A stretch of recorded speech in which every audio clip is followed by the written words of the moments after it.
Wow, is it just me, or does Axl Rose literally look around 12 years old in the beginning of that video? It's so crazy to watch that again after all these years. And I have to say, to this day, whenever I hear the beginning of that song, it still gets the heart racing, the blood pumping.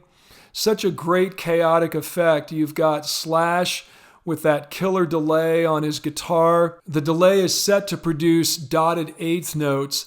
Meanwhile, over top of that, you've got Axl Rose sounding very much like an air raid siren. The song, of course, is Welcome to the Jungle, the opening track from Guns N' Roses' debut album, Appetite for Destruction. What an amazing way to introduce your band to the world. Contrary to popular belief, I don't really think there are a whole lot of overnight successes in rock and roll. But Guns N' Roses did have a pretty fast track to success.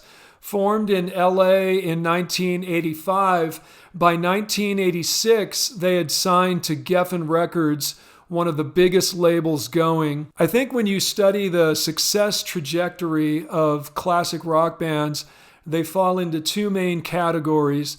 The first for me is typified by a band like Rush. When they released their first album, their classic lineup had not even been solidified. As everyone knows, Neil Peart had not joined. He ended up being one of the greatest drummers in the history of rock and also wrote some of the greatest lyrics in the history of rock. And for me, Rush didn't even really hit their stride until about 4 or 5 albums in.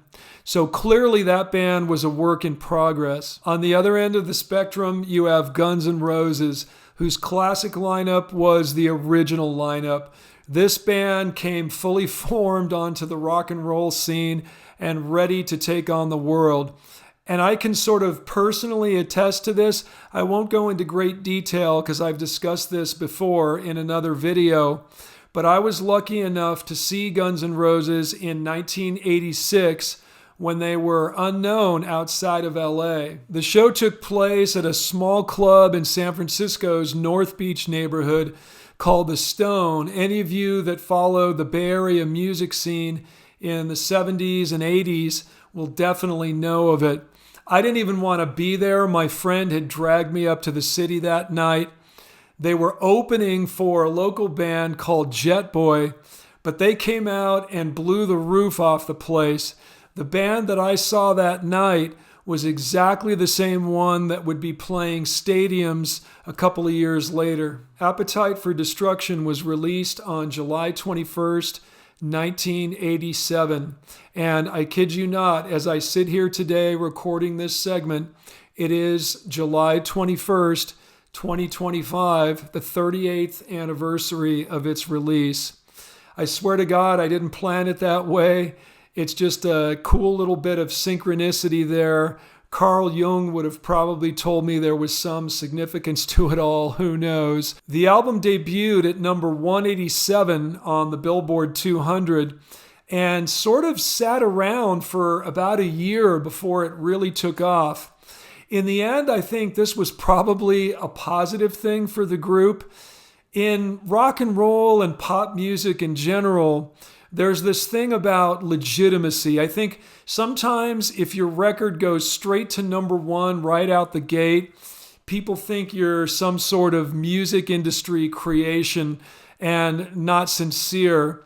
So that year gave a lot of the cool kids a chance to discover Guns N' Roses. I don't know if it's still like that today, but when I was a teenager, being among the first to discover a new band was a badge of honor. You felt like a member of some exclusive club. As with so many bands of the 1980s, MTV was a huge factor in breaking this band. You got the money, honey, we got your disease in the jungle.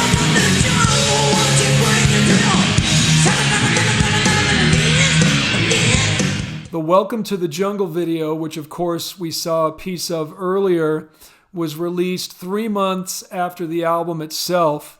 But again, it was nearly a year later, in June of 1988, that the Sweet Child of Mine video hit MTV.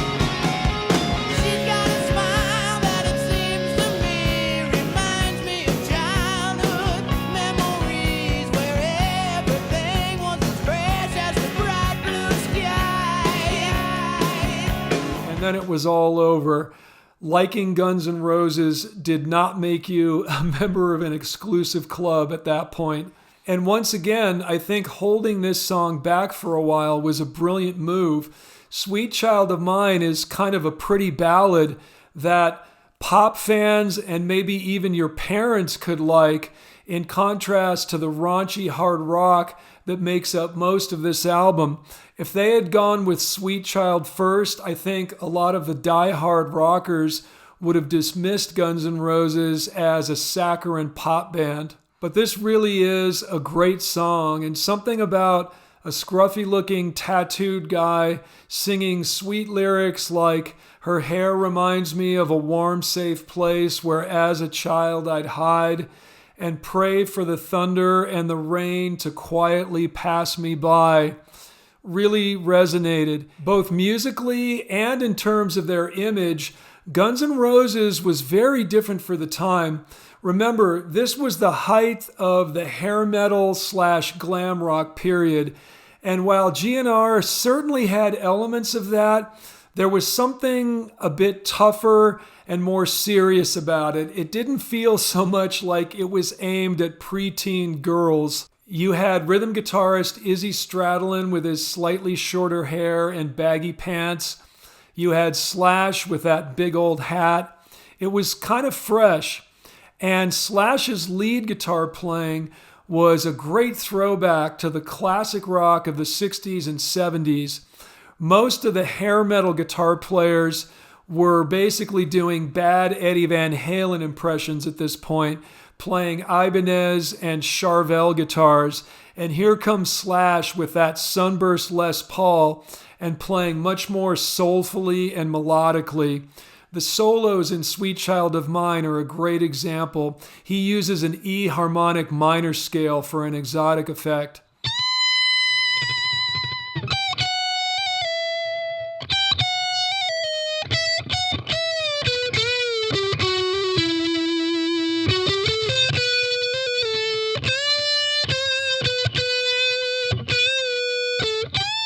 But again, the vast majority of this record is raunchy hard rock with lyrics that conjure up images of LA's decadent Sunset Strip of the late 1980s.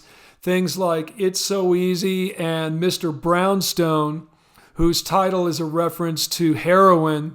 I used to do a little, but a little wouldn't do it, so the little got more and more. I just keep trying to get a little better, said a little better than before. Meanwhile, You're Crazy is absolutely frantic, borderline punk rock.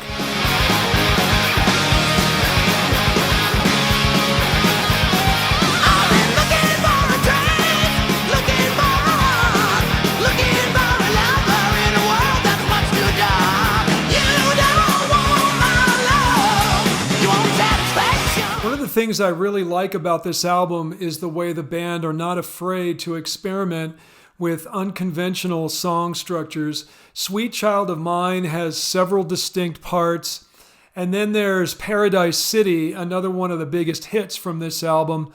There are at least 3 or 4 distinct parts here as well. You've got the intro, the verse / main riff section.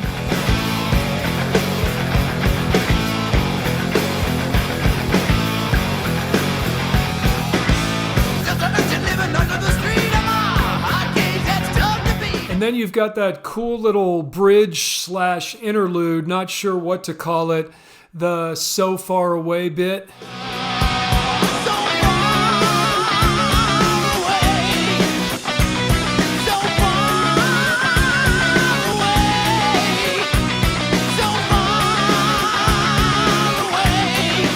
finally, the long, sped-up double-time coda, where things get real crazy and Slash just goes off on his guitar.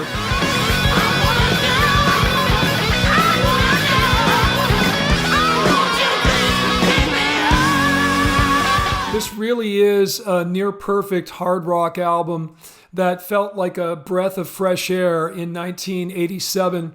And it's funny, people always talk about how Nirvana and grunge in general killed glam rock overnight, but I don't think it was really so overnight. I think Guns N' Roses was sort of the first nail in the coffin, taking us away from that. I think Jane's Addiction, who came out roughly around this time, was another one. I think both of those bands were the missing links between glam rock and grunge. I guess if I had a criticism, it may be that for me personally, Axl's voice starts to wear a little bit thin over the course of an entire album. It's pretty over the top, although he does moderate it a little bit when he employs that lower register voice. He sort of pushes all the sound into the back of his throat, and it gives this sort of Katharine Hepburn type effect. No idea why I became an actor. I wasn't very bright. So, no, not bright, not bright, not... I realize I'm probably losing some people with my references to Carl Jung and Katharine Hepburn, but there it is. You can hear this really well in a song like Mr. Brownstone. I get up around 7, get out of bed around 9, and I don't worry about nothing, no, because worrying's a waste of my time. Appetite for Destruction is far and away Guns N' Roses' best-selling album. Sales of over 30 million. I believe it's in the top 3 of best-selling debut albums of all time. And here's where I may lose some Guns N' Roses superfans, but for me, cracks started appearing in the facade right away. Pieces of the puzzle started slipping away, and I don't think Guns N' Roses was ever the same. The band's second album, GNR Lies, appeared in 1988, and right away I remember thinking to myself, wow, this is okay, but is this really what they should be doing right now? It just didn't seem like the best way to follow up a monster like Appetite for Destruction. It's kind of a weird hodgepodge of things. Side 1 was just a re-release of a live EP called Live Like a Suicide that had been released pre-Geffen, and side 2 was all acoustic. The live side is very fast, furious, and heavy.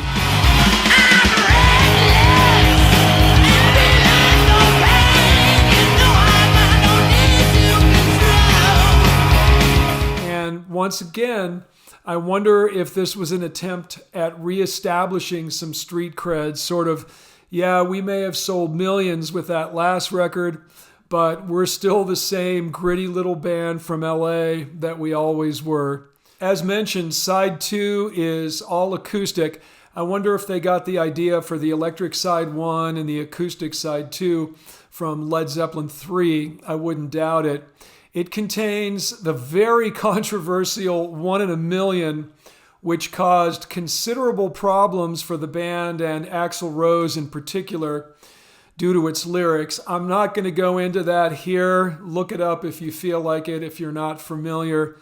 But suffice to say, the lyrics are very controversial, and we live in an age where people get very offended by words, so not going to go there. It also contains the much less controversial Patience, which is one of my favorite GNR tunes and easily the biggest song from this album. A really nice ballad that wouldn't have been out of place on side 2 of Zeppelin 3. There is no doubt you're in my heart now. Said woman, take it slow. It'll work itself out fine.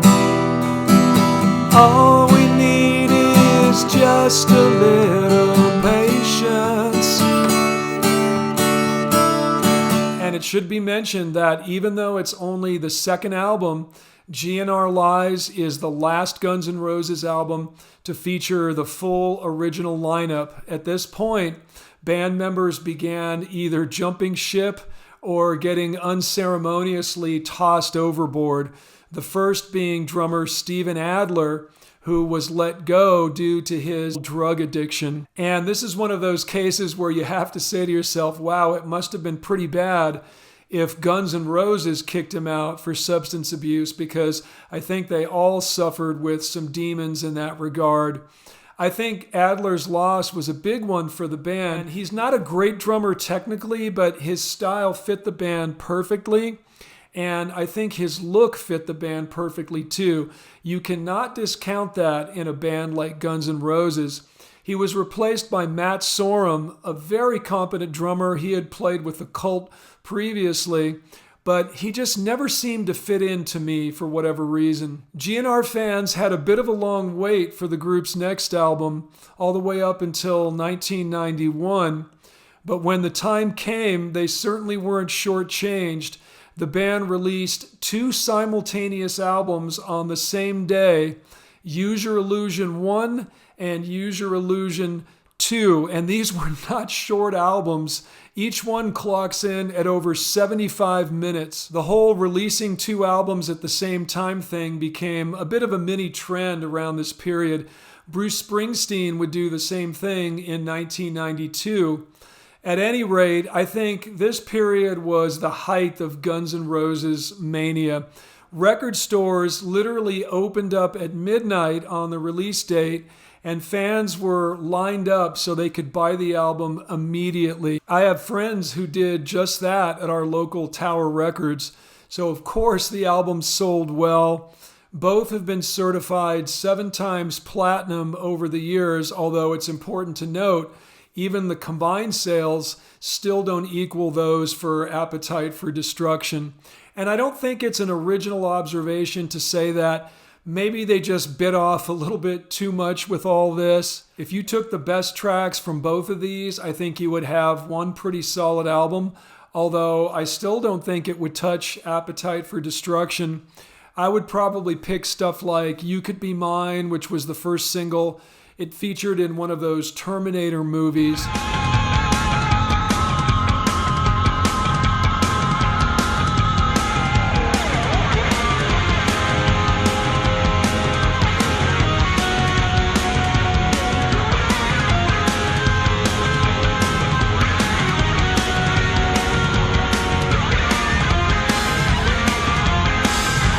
Don't Cry was a great ballad. They had 2 different versions of it with different lyrics, one on each album. I think that was a marketing ploy. You've got Civil War, which I thought was pretty good, but maybe didn't need to be so long. November Rain is, of course, one of the band's most popular tracks. It's a bit overwrought for me, but it does feature another one of those great Slash guitar solos. And another one I really liked was Dust and Bones from Use Your Illusion 1, written and sung by Izzy Stradlin. He lost his mind today. He left it out back on the highway. I'm 65.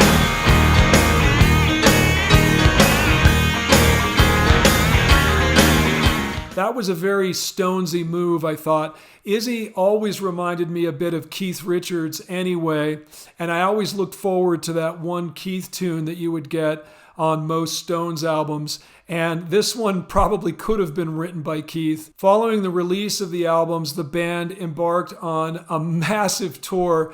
I believe to this day it's one of the longest and highest grossing tours in the history of rock. It lasted a couple of years, and I caught them on that tour. One of my guitar students was nice enough to give me a ticket, and it was a good show. They sounded fine. But the difference between what I saw that night and what I had seen up at the Stone, a young and hungry band, was quite telling.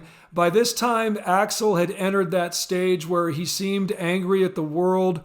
Shows starting late, he would stop in the middle of a song, throw the mic stand down, and storm off stage. It was a little bit odd. Well, thanks to the lame-ass security, I'm going home.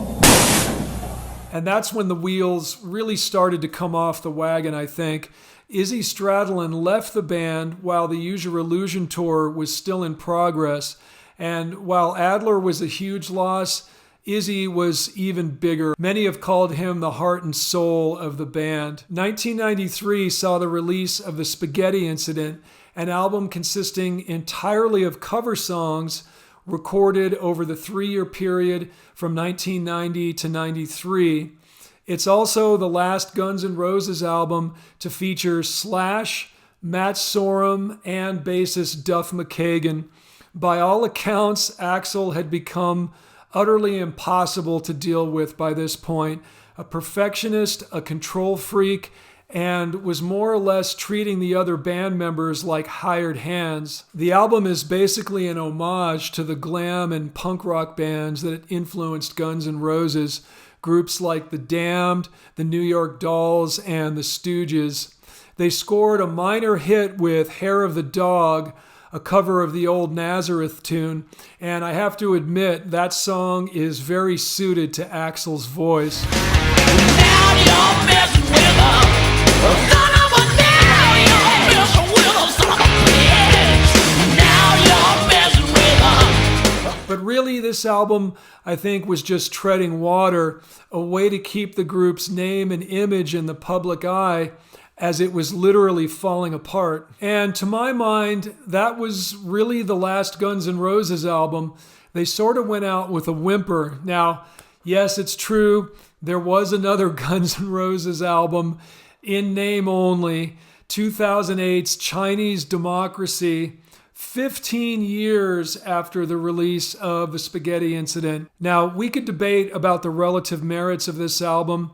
To be honest, after 15 years, I was kind of over it by the time it actually came out. And I just don't think it's fair to call the album Guns N' Roses when Axl Rose is the only original member.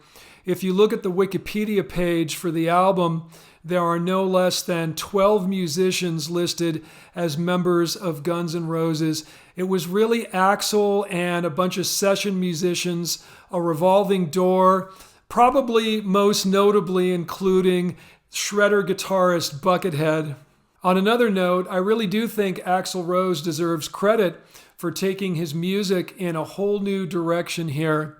This album has heavy electronic and industrial influences, nothing like what the average Guns N' Roses fan would have been expecting.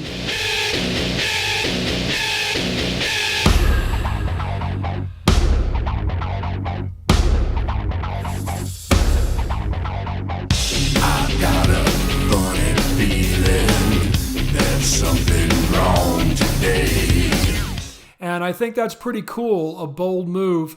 Axl was apparently heavily influenced by Trent Reznor and his work in Nine Inch Nails. But again, I don't think it's fair to call this a Guns N' Roses album. For me, it's an Axl Rose solo project. So what do you guys think? I believe I've made my case here. As always, disagreement is fun. Let's talk about it in the comments. Do you think there's a better Guns N' Roses album than Appetite for Destruction? If so, tell me which one and why. Talk soon.